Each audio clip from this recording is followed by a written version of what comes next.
الحمدللہ رب العالمین والصلاة والسلام علی سید المرسلین اما بعد فاعوذ باللہ من الشیطان الرجیم بسم اللہ الرحمن الرحیم۔ حضرت ابو ہریرہ سے روایت ہے کہ رسول اللہ صلی اللہ علیہ وسلم نے فرمایا،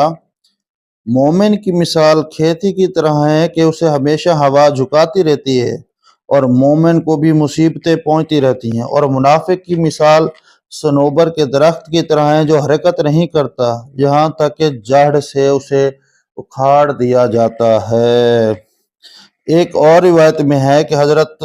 کعب بن مالک سے روایت ہے کہ رسول اللہ صلی اللہ علیہ وسلم نے فرمایا، مومن کی مثال کھیتی کے سرکنڈے کی طرح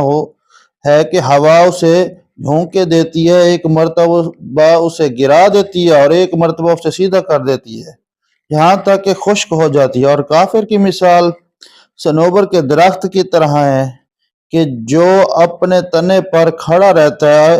اور اسے کوئی بھی ہوا نہیں گراتی یہاں تک کہ ایک ہی دفعہ اسے جھاڑ سے اکھاڑ دیا جاتا ہے۔